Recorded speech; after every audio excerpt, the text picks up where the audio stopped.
So, 1770s, Afghanistan was an empire, it had an emperor, but let me just say that the territory of Afghanistan was actually inhabited kind of like by a hodgepodge of clans and tribes, and the country was really what I've called in my book a universe of village republics. And most of the people lived in these small villages, I'd say 300 to maybe 1,000 at the most. Most of them near these rivers that crisscross Afghanistan. And most of them, you know, they were sort of autonomous in how they lived. And the question of, let's say, crime, justice, any kind of laws was decided right there in the village by this village council. The village council was not a appointed or constituted body. It was just the guys of the village getting together when something came up. Of course, there were people with more authority and people with less. But the authorities were either the elders or the clerics. And the elders, which doesn't really mean they were old. Actually, that's an English translation of that Farsi or Pashto word. The literal translation is big guys. So there were big guys and littler guys. Although because age is this incredibly respected thing, there was a tendency for elders to be older, but forget about that for the moment. Okay, so there were elders, and usually in a village somebody was officially the malik, the mayor kind of figure. But the maliks were not exactly appointed, and they weren't exactly elected. They just kind of emerged, and so did the big guys. And how did they emerge? What made somebody one of the big guys? Well, you know, there is a complex fabric of social etiquette and you know, cultural network of rules that those who play it well end up being more prestigious, and those who play it not so well kind of sink down.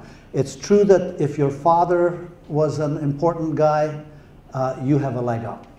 It's true that if you, you know, if you've performed great deeds in some way or another, that'll give you a leg up. It's really important that you have displayed abundant and reckless generosity. That'll give you a leg up. It's also the case that marriage alliances mean a great deal. So who you're connected to through your network of family connections, that's really important. And how do those take place? That's in the hidden world of the women. The women are really in control of weaving together these marriage alliances. Now, the other kind of figure that was important in this world is the mullah, the cleric. You know, there's various levels of cleric in Afghanistan, but the mullah is the all-purpose, ground-level Islam in action in everyday life. So now, after the second British invasion, now this is the second period I want to take you guys into. Very pivotal period. The second time the British came in, and when they finally just like, oh my God, this place, I can't stand it. You know, what's going on? Money and lives, and there's just, it's worse than it was when we came in. We got to get out of here. Does anyone in the Afghan world, did any of you guys want to be king? Yes, somebody did.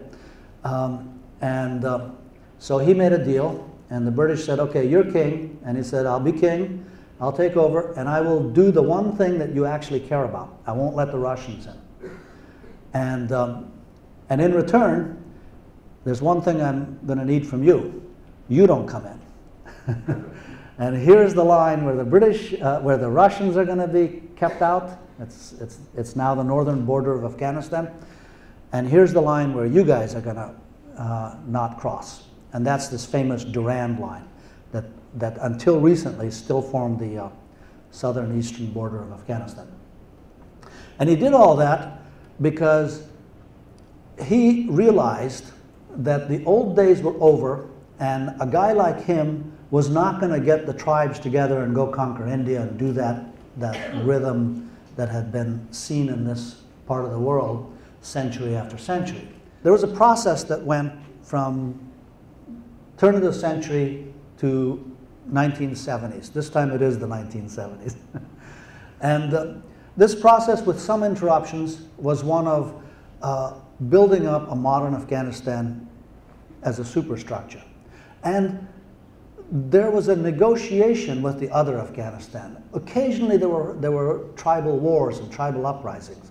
But for the most part, these elite rulers of Afghanistan, the aristocrats of Afghanistan, they had a handle on how to deal with the tribal leaders and all that. And in Afghanistan, the Minister of Interior was not the guy who dealt with parks and things like this. He was the opposite number of the foreign minister. He was the diplomat who dealt with the internal leaders.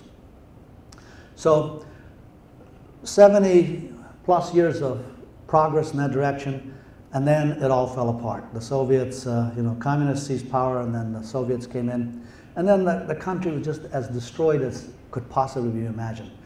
And when the Soviets came in, and the uprisings began in the countryside, those uprisings were the descendants of the same uprisings against the modernists that went back to the 1880s.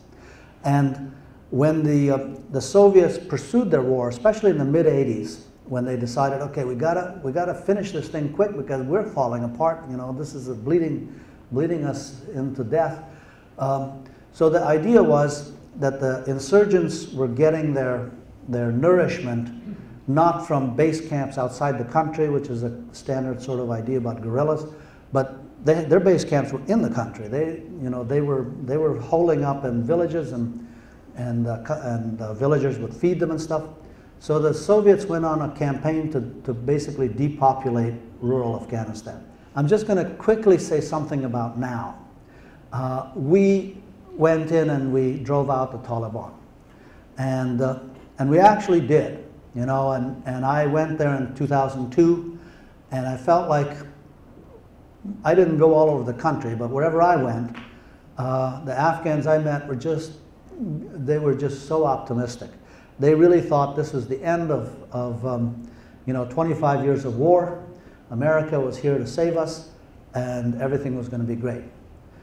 Things didn't quite go that way, and by 2006, I would say, insurgency was beginning to be a troublesome and pervasive fact of life in the rural countryside. And this was usually, and is still to this day, reported as the resurgence of the Taliban. And that would suggest that what happened was that there was a group was fighting, the West. It was ousted, but then they regrouped, and now they're back. And I think, most people who know anything about this would now agree with me, although, not to boast, but I was saying this first. I was saying this a long time ago. This is not the Taliban of '96 that has regrouped. This is a resurgence of that old Afghanistan, the conservative Afghanistan, the traditional Afghanistan, the village Afghanistan, rendered monstrous by the things that have happened to all of those people in these times. So that they're no longer conservatives, they're reactionaries to the hilt. It's really weird how technology has come in and permeated this country. I went out this time some distance from Kabul because we were planting, we were giving bare root trees to villages. It was a project I joined up with. So we were going out, not the areas where the insurgency is heavy, but we were going to rural areas. And out there I see that people have solar panels mounted on their roofs. They get electricity that way. And they've got a satellite dish. And that gives them TV. And they've got these little motorcycles, which I understand both Iran and China have developed these cheap models that every village can afford one. So they've got that. And they send their young men out and they get gas and they come back and they run generators. The situation of women in Afghanistan now is very, they're in a dangerous state. But we hear about the women who are in the urban areas. And we're familiar with legislation that has officially improved a lot of women. But what nobody really knows about or even talks about are the many more women who are not in the urban areas, and they're under the in the old system and therefore under the control of the men they live with, whose attitudes have grown more ferociously anti, you know, the empowerment and liberation of women due to this war, and you know, as part of the process of this war. So I think that there's a lot of women in Afghanistan who are in worse shape now than they were in the past. I don't know which past, but I think there is some of that. In the urban areas, a lot of stuff has happened, you know, and there's like many women, I don't know quite how many, but it's like 70 women are in the parliament. And there are women who have, there's a woman who's a governor of a province, and there's women who are doing stuff. But when I was in Kabul and I went to see some of these feminist leaders, I was impressed by how much security they had to live behind and what the prospects for them will be once the protection is gone.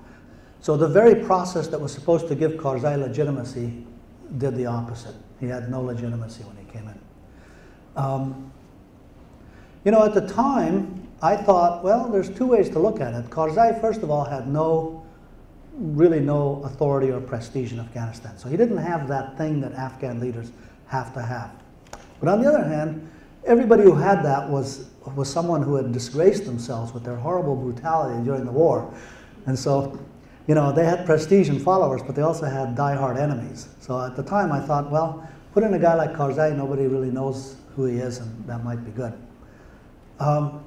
Now Karzai is in the news every day for corruption. He's siphoning fantastic amounts of money into his own, for his own uses. But I have to say that when I see what he's doing with that money, well, maybe he's buying cars and villas in Switzerland and stuff. I don't know anything about that. But part of what he's doing is he's paying off warlords and commanders and those people. So what he's doing is building his network for the time afterwards.